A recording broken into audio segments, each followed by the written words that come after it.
une question sur la Syrie. Vous avez exprimé tout à l'heure votre parcours. Vous avez côtoyé Bachar el-Assad, qui a maintenu son pays contre les empires et qui faisait donc coexister des communautés religieuses sur ce pays. Il y a quelque chose que je voudrais avoir votre avis, c'est sur l'affaire Sarkozy, de Marjorie, Bachar el-Assad, quand il y a eu le début de la fameuse guerre civile organisée concernant ce fameux gazoduc. Il y avait 2 gazoducs qui étaient en projet, un qui était porté Iran, Russie, Pékin, et l'autre qui était plus, entre guillemets, anglo-saxon, avec la bénédiction de la France. Et il y a eu un entretien où Sarkozy avait rencontré, en présence de Thierry de Margerie, qui est mort dans des circonstances que l'on connaît tous. Je voudrais avoir votre opinion, si c'est vraiment, effectivement, ce qui s'est vraiment passé, où Sarkozy a dit, écoute, pour nous, ça sera 30% pour toi, 70% pour nous. Si tu ne le fais pas, il va t'arriver des histoires. Et qu'est-ce qui s'est passé par la suite ? Monsieur Bachar el-Assad aurait dit à Sarkozy, va te faire foutre. La France n'est plus une colonie de la Syrie.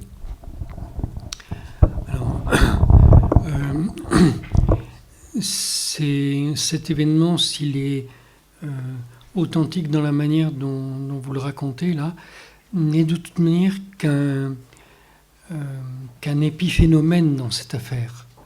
La raison de l'attaque de la Syrie est tout à fait autre. En fait, les États-Unis, à ce moment-là, étaient dans une doctrine militaire qu'ils ont abandonnée depuis, qu'ils ont abandonnée l'année dernière, en fait, en juin de l'année dernière.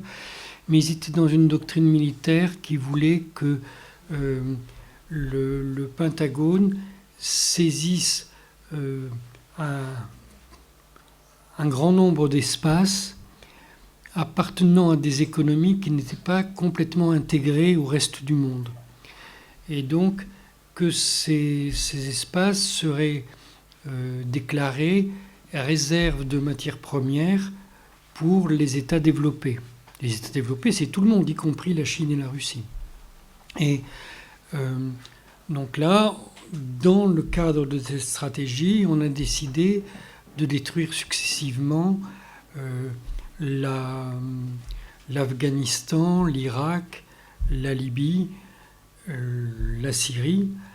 Mais il faut bien comprendre, il n'y a aucune raison d'avoir individuellement pour chacun de ces États d'avoir été détruits. C'est simplement que le plan général prévoyait qu'on ferait table rase. On devait s'assurer qu'il n'y ait plus de gouvernement à cet endroit-là pour que personne ne puisse faire obstacle à la mainmise de l'armée des États-Unis sur les richesses locales. Alors après, c'est aux compagnies privées d'exploiter ces richesses locales, mais avec l'autorisation des États-Unis et donc en payant une dîme aux États-Unis. C'était ça le projet. Donc je ne sais pas pourquoi on ne vous l'a pas expliqué ici en France alors que ça durait quand même pendant 20 ans, donc il y avait le temps de l'expliquer. Mais cette stratégie a été remise en cause aux États-Unis au moment ils ont fait une commission parlementaire qui a abouti à la démission de Donald Rumsfeld, mais elle n'a été vraiment abandonnée qu'avec l'arrivée de Donald Trump.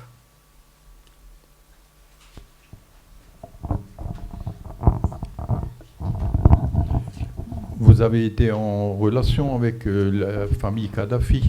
Oui. Alors, qu'est-ce qu'il en est exactement avec l'affaire Sarkozy ? Parce qu'on sait qu'il ment comme il respire, mais parce qu'il nie qu'il a été aidé pour la campagne officielle mais un des fils de Kadhafi, je crois, un a été assassiné, non ? Et un autre, il a affirmé qu'ils avaient bien monnayé la campagne de Sarkozy.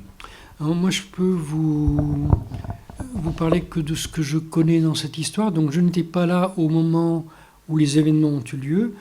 Par contre, lorsque la France a attaqué la Libye avec les États de l'OTAN, lorsque la France a attaqué la Libye, moi, j'ai pris la décision de de rassembler toutes les preuves de l'ancienne collaboration française avec la Libye. Donc, j'ai désigné des équipes qui ont fouillé dans les archives officielles et on est revenu avec différents documents qui prouvaient qu'effectivement la Libye avait versé de l'argent pour la campagne électorale de Nicolas Sarkozy, mais pas seulement pour ça. La Libye avait versé aussi de l'argent à tout un tas d'autres hommes politiques français. Il y avait la question de l'ancien avion présidentiel qui avait été vendu et qui avait rapporté de l'argent personnel directement à Michel Alliot-Marie, la ministre de la Défense. Et il y avait des vacances de rêve qui avaient été offertes aux collaborateurs, non pas à François Fillon, mais à ses collaborateurs à l'hôtel Matignon. Et surtout, concernant l'affaire Sarkozy, il faut savoir qu'il y avait on demandait quelque chose en échange. Il fallait, c'est la seule chose pour moi importante dans cette affaire, la Libye exigeait que cet argent paye la cessation des sanctions qui avaient été prises par la France contre Abdallah Semoussi, qui était le beau-frère de Kadhafi, soit dit en passant, c'est un sale con, et qui avait, pendant la guerre contre la guerre en Libye, qui était une guerre contre la France, la guerre au Tchad, qui était une guerre contre la présence française là-bas, avait organisé l'attentat contre un avion dont tous les passagers étaient morts, et c'est lui qui avait été condamné par la justice française à juste titre. Mais donc, la Libye demandait qu'on lève cette condamnation, considérant que c'était un acte de guerre et pas un acte de terrorisme, ce qui était vrai aussi. Mais, donc, j'attire votre attention sur le fait que les représentants de Nicolas Sarkozy ont assuré le gouvernement libyen que Nicolas Sarkozy gracierait ou annulerait d'une manière ou d'une autre la sentence qui avait été prise contre son beau-frère. Donc ça, c'est quelque chose qui n'a pas l'habitude de se faire dans une république et dans une démocratie quand même. Et la deuxième chose que je retiens de cette histoire, c'est que, et je l'ai écrit, j'ai envoyé une lettre au magistrat français qui a instruit cette affaire contre Nicolas Sarkozy. À l'époque, j'étais déjà en Syrie, et je lui ai raconté par écrit toute cette affaire.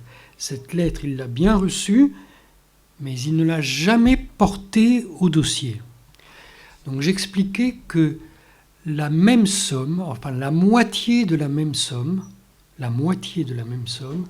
avait été donnée à mon ami, pas possible, l'ancien ministre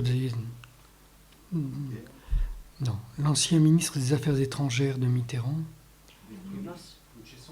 Monsieur Dumas, que j'ai revu un grand nombre de fois après, qu'il avait donné la moitié de la même somme à Roland Dumas à l'attention de Madame Ségolène Royal pour qu'elle paye sa propre campagne électorale.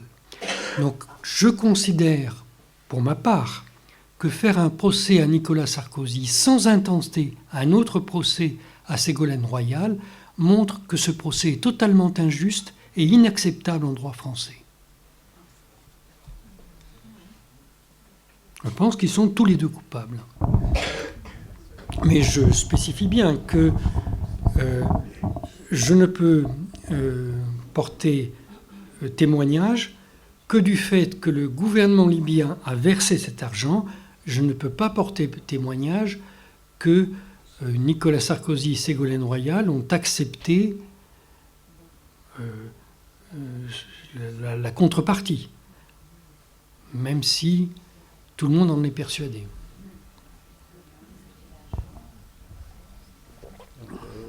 Juste une petite question par rapport aux prises de position inconstantes de Donald Trump au sujet du conflit contre l'Iran, avec ses volte-face à répétition. Vous en pensez quoi? Alors, Donald Trump est un homme d'affaires qui a expliqué sa manière de négocier quand il fait du trading. Donc, voilà, son principe, il injurie tout le monde, il exagère. Voilà, comme ça. Hein. C'est Dallas, quoi. Hein. Donc, il a cette manière de se comporter dans les affaires et il se comporte comme ça en politique internationale. C'est très choquant pour tout le monde, mais un vrai diplomate n'a pas à en être choqué, il a à comprendre comment fonctionne l'autre, il n'a pas à se choquer qu'il se comporte différemment. Maintenant, sur le fait qu'il change constamment d'avis du jour au lendemain, ça prouve simplement qu'il est désespéré en fait. Voilà, parce que ce qu'il a fait le conduit dans une impasse.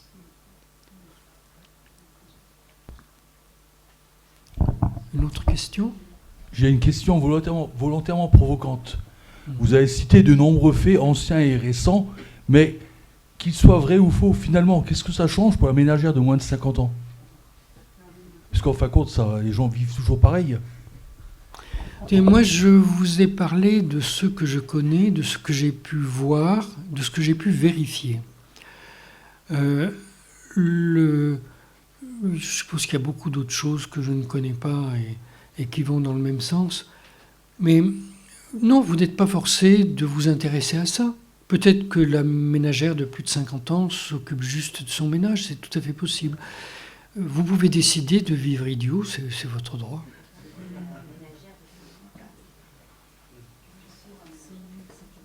Mais une petite remarque quand même. Hein. Si vous décidez de vivre idiot, ne dites pas que vous n'êtes pas complice de tous les crimes qui ont lieu. J'avais juste une petite question là. Depuis l'élection de Magyar en Hongrie, Oui. on voit qu'il y a le prêt de 90 milliards qui a été octroyé à l'Ukraine. Oui. Est-ce que vous avez des perspectives sur ce qui peut se passer parce que là, je crois qu'il y a un des généraux français qui a dit qu'on serait peut-être en guerre contre la Russie dans les 5 ans à venir. Qu'est-ce que vous en pensez? J'en pense que à partir du moment où l'Union européenne a acté le fait que l'Ukraine deviendrait européenne, à partir du moment où on a fait ça, qui est une erreur fondamentale, parce qu'on a acté qu'un pays gouverné par des nazis deviendrait membre de l'Union européenne. Il n'y a aucune justification à ça. C'est impossible à justifier. Alors ça peut s'expliquer. Hein, l'Union européenne, vous savez, c'est la continuation du projet des nazis, du nouvel ordre européen. Le premier secrétaire général, on ne disait pas président de l'Union européenne, on disait c'était le secrétaire général ou le président de la communauté économique charbon-acier au départ. Hein. Le premier président de la CECA était le juriste qui avait rédigé pour Benito Mussolini et pour Adolf Hitler le projet de nouvel ordre européen. C'était lui. Donc il n'y a pas de doute sur ce qu'il voulait faire. C'est pour ça qu'on l'a choisi. Donc que ça continue avec le temps, ça se développe, ça n'est pas surprenant. Mais quand au début on a accepté ça, on considérait que c'était, on validait le projet administratif du nazisme et non pas le projet idéologique qui était derrière le nazisme. Donc aujourd'hui, on ne fait pas la différence, et ben, on aura ce qu'on veut.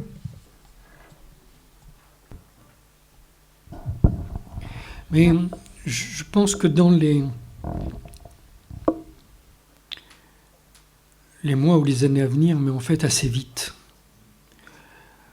les Britanniques vont essayer de rétablir le projet initial de Winston Churchill. Vous savez que c'est Winston Churchill qui a créé l'Union européenne. Hein.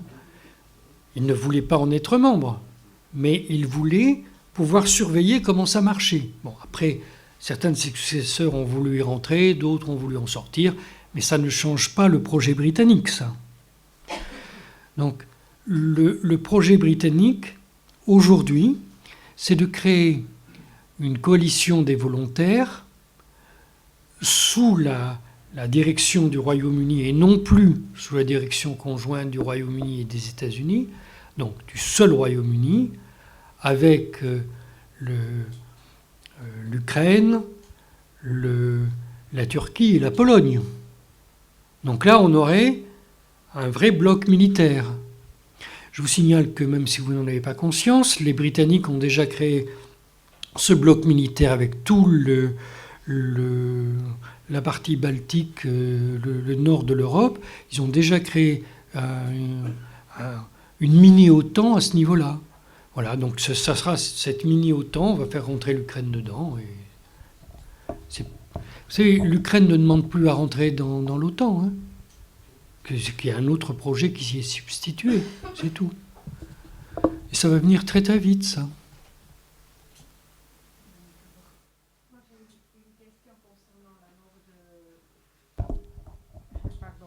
J'ai une autre question concernant la mort de Saïd Islam.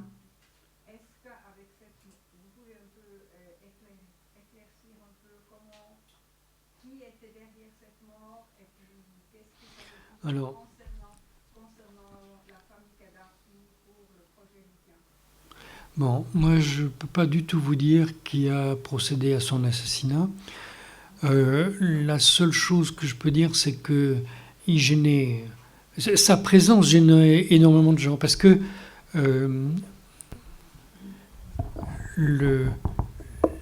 la Libye ne tenait en tant qu'État que autour de Mouammar el-Kadhafi. C'était un seul homme qui faisait l'unité de la Libye.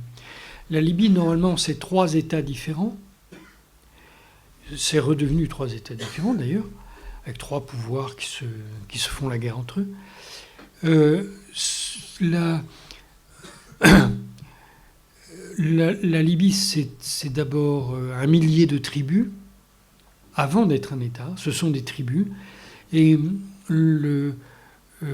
Kadhafi était le seul homme qui arrivait à unifier toutes ces tribus. Moi, j'ai participé à plusieurs fois à l'assemblée des tribus, puisqu'il y avait une assemblée nationale et il y avait une assemblée des tribus. Alors, elle était purement consultative, mais c'est elle qui avait le vrai pouvoir. Et quand on voit ça, on a l'impression de repartir au Moyen-Âge. Hein. C'est assez surprenant. Mais voilà, on a libéré la force qu'il y avait là et qui n'avait qu'un seul régulateur. Voilà. Donc maintenant, c'est le désordre, ils se tuent entre eux. Et ça a été fait volontairement. Je me souviens très bien je ne sais plus quel diplomate des États-Unis qui était venu négocier à Tripoli et qui avait dit qu'est-ce qui se passe si Kadhafi meurt? Et en fait, il avait dit mais si Kadhafi meurt, il n'y aura plus d'unité tribale. C'est ce qu'ils ont voulu faire, c'est ce qu'ils ont fait, et vous avez le résultat aujourd'hui. Alors Saïf al-Islam était je pense un garçon de qualité. En tout cas, c'était pas du tout un va-t-en guerre et c'était pas du tout un homme répressif, pas du tout. Et il a réintroduit dans la vie politique des gens qui avaient été faire du terrorisme pour Al-Qaïda en Irak, qui, quand ils étaient revenus en Libye, avaient été arrêtés. Il il a fait un pacte avec eux, il reconnaissait l'autorité de la Libye, ils abandonnaient un certain nombre de présupposés stupides et il les a remis en liberté. Donc c'est pas du tout le sale personnage que l'on décrit. Mais il y avait un fils Kadhafi qui était bien meilleur que lui, Ramis, était vraiment quelqu'un de grande qualité qui est mort lors de la prise de Tripoli.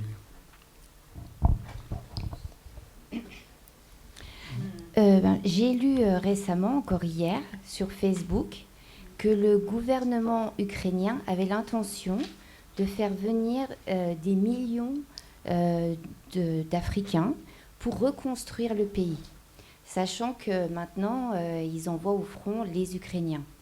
Donc, est-ce que c'est une information plausible, à votre avis ? Alors, moi, j'en ai pas entendu parler, je ne peux pas vous dire. D'autre part, oui, il n'y a plus personne à envoyer au front, mais c'est pour ça qu'ils envoient des drones, c'est tout.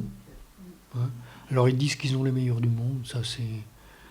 J'aimerais qu'on me le démontre, mais je pense que c'est une grande escroquerie qu'ils préparent. Pour moi, c'est plutôt la fin du régime, puisqu'ils sont en train de faire une escroquerie à grande échelle. Ils viennent de vendre leurs drones à tous les États du Golfe, et ils viennent de confier la fabrication de leurs drones à l'industrie militaire allemande. Donc voilà, ils vendent, ils reçoivent de l'argent, et ce qu'ils vendent n'a pas de valeur, donc ils vont s'enfuir bientôt, à mon avis, mais bon.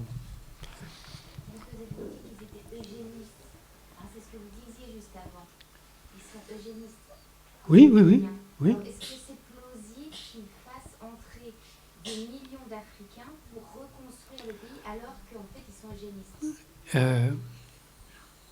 Non, c'est pas plausible, mais ces gens-là font des choses tellement contradictoires. S'ils y trouvent un intérêt, ce sera plausible. Mais je ne vois pas l'intérêt qu'ils vont trouver à ça. Aujourd'hui, il y a un mystère sur l'Ukraine. Je ne connais pas la réponse. Mais tous les jours, on nous explique que la Russie a tué, qu'il y a énormément de morts en Ukraine.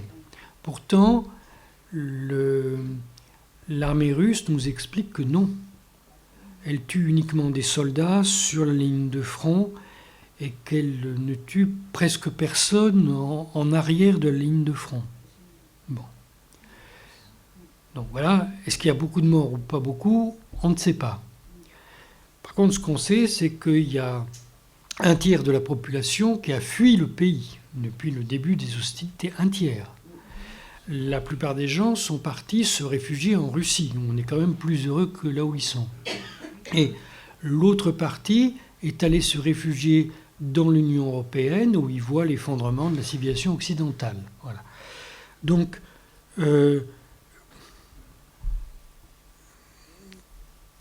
comment se fait-il que l'Ukraine, qui n'a plus d'hommes sur place, que l'Ukraine produise autant de choses ? Vous vous rendez compte, la farine que vous mangez, la plupart des poulets que vous achetez, tout ça, c'est ukrainien. C'était pas avant, ça. Non, d'où ça sort ? Je n'arrive pas à comprendre.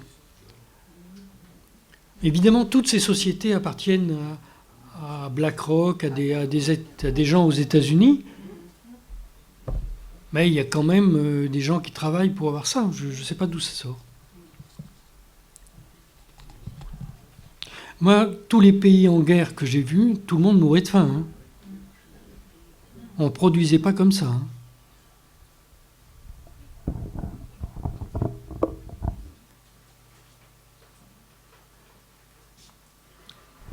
Quelqu'un a une question encore ?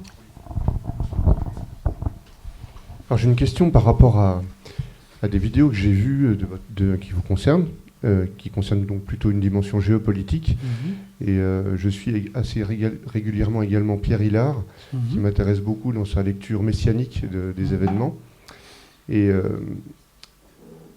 quasiment à chaque fois converge le fait que les États-Unis sont très très alignés, voire couchés devant Israël dans ce plan. Les cas, par exemple, concrets, c'est le fait que depuis, je crois que c'était le général Wesley Clark qui avait dit qu'il y avait une carte du Grand Israël qui avait déjà été mise en place, enfin en tout cas envisagée en 2006, je crois, de mémoire, un fait géopolitique qui se traduit par effectivement ces pays concernés qui ont été tous attaqués les uns après les autres. Il avait expliqué à l'époque qu'l'Iran serait le dernier. Donald Trump a montré aussi, a affiché clairement pendant sa campagne électorale le fait qu'il était très proche des Lubavitch. Il a mis la kippa lorsqu'il était en Israël. Il a montré qu'il était très favorable à la construction du troisième temple. Bref, un exemple de plus. Donc je voulais savoir, à travers ces éléments-là, au regard des connaissances que vous avez, est-ce qu'effectivement les États-Unis sont carrément couchés devant Israël, ou est-ce qu'il y a un jeu où Israël a vraiment une grosse domination? Comment ça se passe finalement? Alors, c'est le sujet le plus débattu qui soit partout dans le monde, qui gouverne. Est-ce que c'est Israël? Est-ce que c'est les États-Unis qui prend l'initiative? Bon, moi, s'il y a des choses que je peux vous dire, c'est, premièrement, l'État d'Israël n'est pas une démocratie, pas du tout. Alors, il y a eu à un moment des choses qui ont été décidées démocratiquement en Israël, mais l'actuel gouvernement israélien n'est pas démocratique du tout, a aboli la démocratie. Il y a eu des changements dans la législation, on a changé les lois fondamentales. Donc je ne sais pas comment on peut appeler ce genre de régime, mais le mot démocratie est totalement déplacé. Le gouvernement actuel de Benjamin Netanyahou n'a aucun rapport avec les gouvernements précédents de Benjamin Netanyahou. Cette fois-ci, il s'est appuyé sur des groupes qui, à un moment, étaient interdits d'exister dans son pays. Des groupes qui prêchent le suprémacisme juif, donc qui, par définition, sont des groupes opposés à toute égalité entre les hommes et à toute forme de démocratie. Le Premier ministre, depuis peu de temps, en fait ça fait un an, se réclame ouvertement, publiquement, de Jabotinsky, qui était l'adversaire de Herzl. Mais le vrai adversaire, c'est-à-dire ce sont des gens qui se sont battus l'un contre l'autre, pour de vrai. Et Jabotinsky, qui au passage était un Ukrainien qui a fait le premier l'alliance avec les nazis en Ukraine, en 1926, donc ils n'étaient pas encore nazis, mais ils étaient déjà fascistes, les Ukrainiens, et il a fait alliance avec les fascistes ukrainiens contre les soviétiques. Et avec les fascistes ukrainiens, il a massacré des juifs. Donc qu'on ne nous dise pas que M. Netanyahou se réclame d'un juif qui protégeait les juifs. Non, c'est un juif qui a massacré des juifs.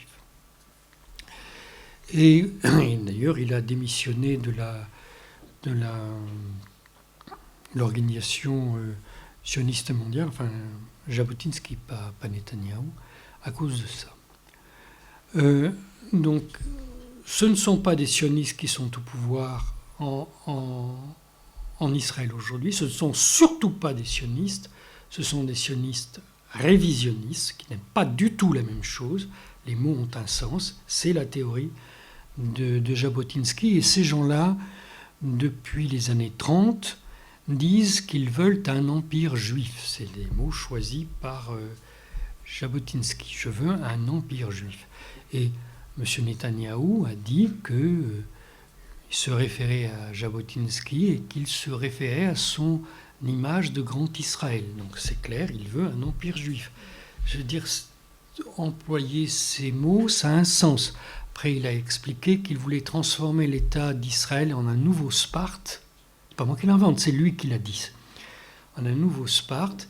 Donc, s'il est convenu une chose depuis 2 siècles, c'est que quand on se réclame de la démocratie, on fait référence à Athènes, et si on se réclame du fascisme, on fait référence à Sparte. Hein, c'est bien comme ça dans le discours politique. Lui déclare aujourd'hui que son idéal, c'est Sparte. Voilà. Donc, ces gens-là, et encore une fois, ils n'ont aucun rapport avec les Israéliens en général, et aucun rapport non plus avec la diaspora juive en général, mais ces gens-là se sont lancés dans le massacre auquel nous avons tous assisté à Gaza. C'est pas la peine de se cacher derrière son petit doigt. On a assisté à un génocide. Et puis, tiens, le juge qui a empêché devant la Cour internationale de justice, c'est-à-dire le tribunal interne des Nations Unies, qui a empêché que l'on qualifie le massacre à Gaza de génocide, c'est M. Nawaf Salam, celui qui est devenu Premier ministre au Liban. C'est la même personne. Celui qui tient, dont la famille a gagné son argent avec l'achat des terres palestiniennes pour le compte des Rothschild. Voilà. Ça, c'est assez clair peut-être. Donc,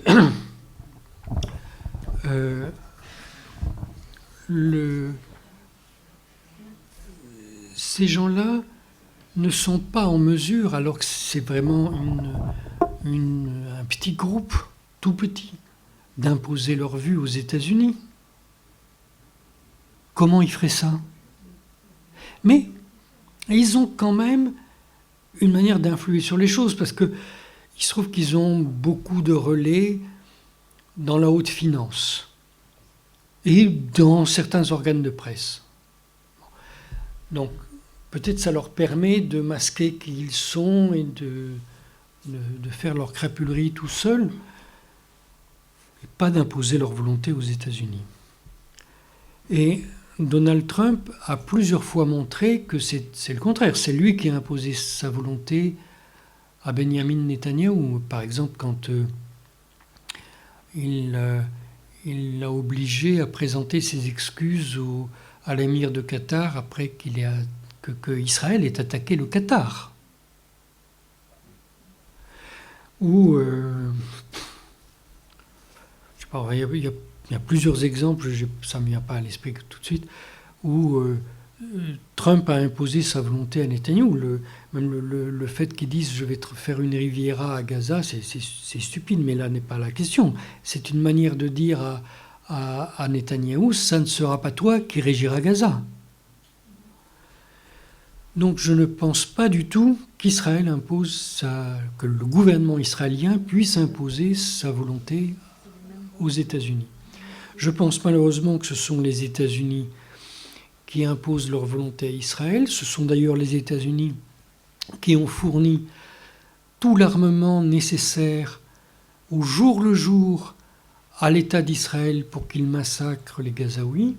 Et c'est encore les États-Unis qui fournissent leur armement à Israël. Donc je ne vois pas ce qui permet de dire que ce ne sont pas les États-Unis qui gouvernent. Maintenant, je pense qu'il y a une convergence apparente d'objectifs entre certains groupes. Les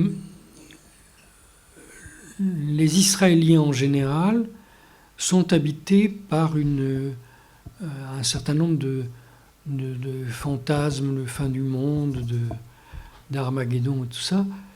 Il se trouve qu'aux États-Unis, beaucoup de gens sont aussi dans la perspective qu'il y aura ce combat final. Et je dis en Ukraine, les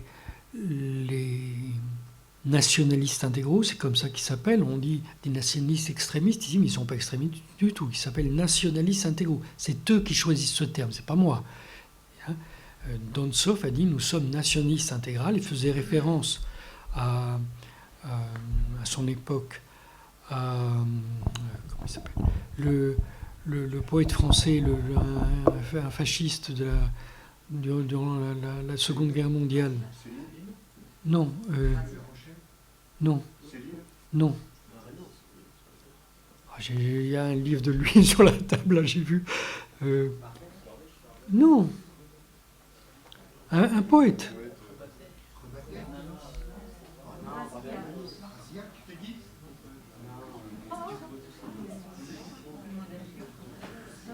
Et qui a créé le nationalisme intégral en France. Et Maurras.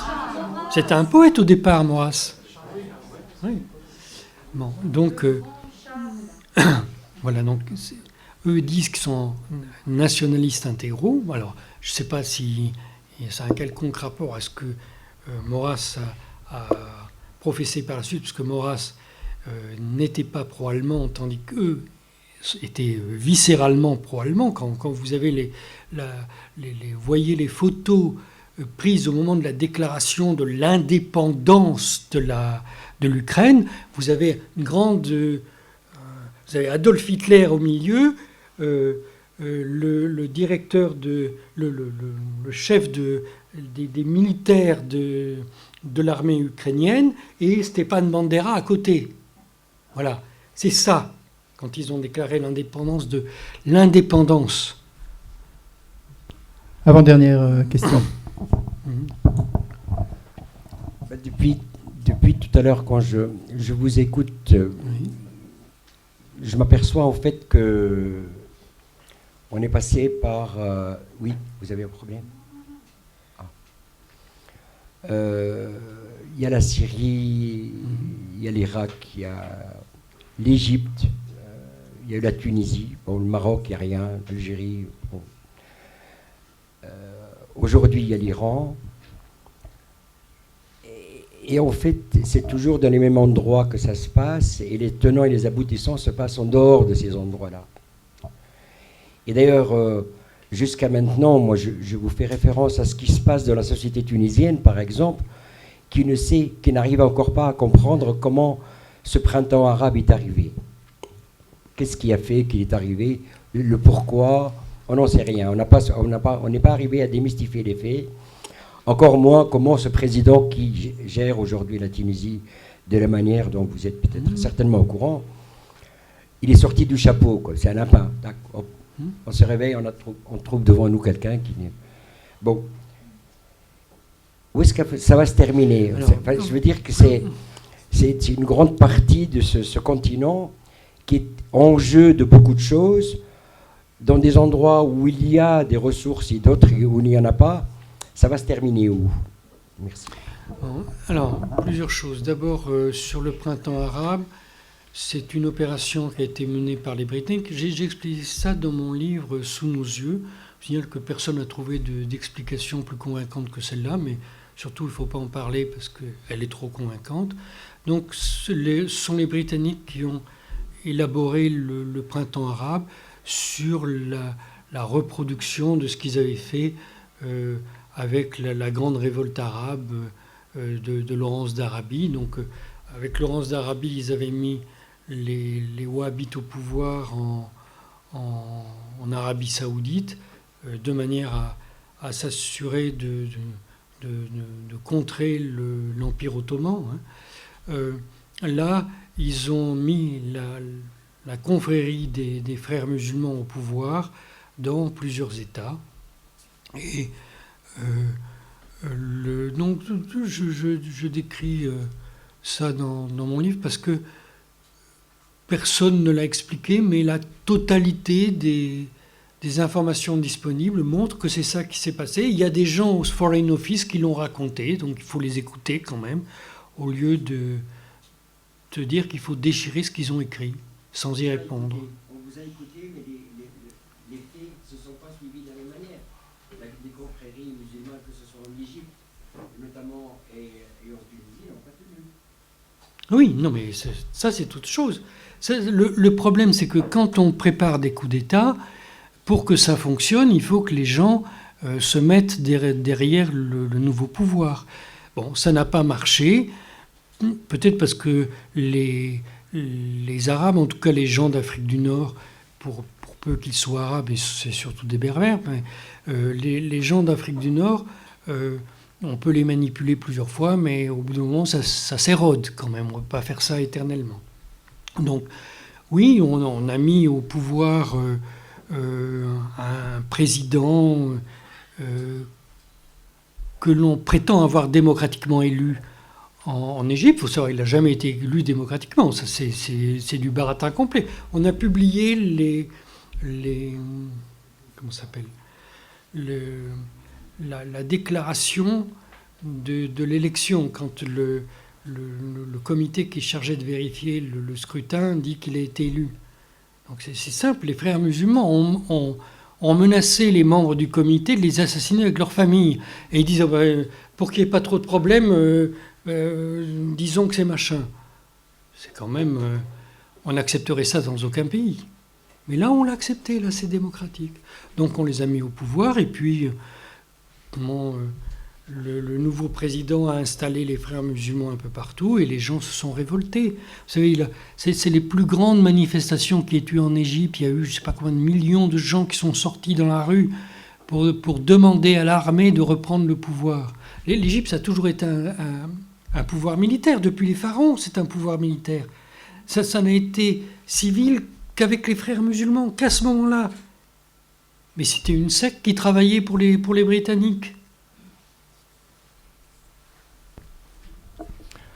Dernière question. Donc le thème de la conférence était le narratif médiatique ou le réel. Oui. On va un petit peu changer de sujet. Donc le 1er avril dernier, donc je répète bien, le 1er avril dernier a lieu la mission Artemis 2. Donc un voyage habité autour de la Lune. Qu'est-ce que vous en pensez? Et la sous-question qui tend, est-ce qu'on a marché sur la Lune? Alors, moi je prenais cette question à la rigolade en fait.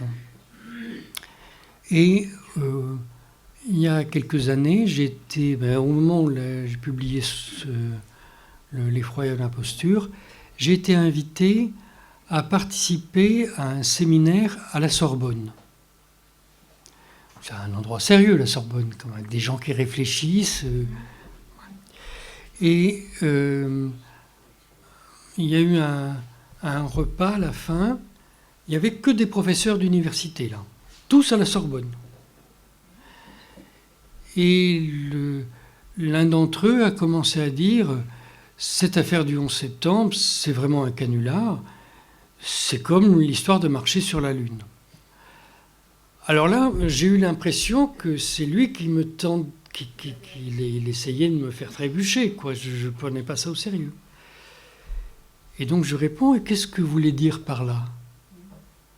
Et là, très sérieusement, ce professeur d'université, avec ses collègues, m'explique quand les États-Unis ont lancé la mission Apollo, ils étaient en face d'un problème technique qu'ils n'arrivaient pas à résoudre. Leur lanceur arrivait juste à sortir de l'atmosphère, mais pas aller beaucoup plus loin. Et la Lune, c'est quand même assez loin. Donc, on ne sait pas pourquoi ni comment, mais tout d'un coup, ce problème a été résolu. Là, M.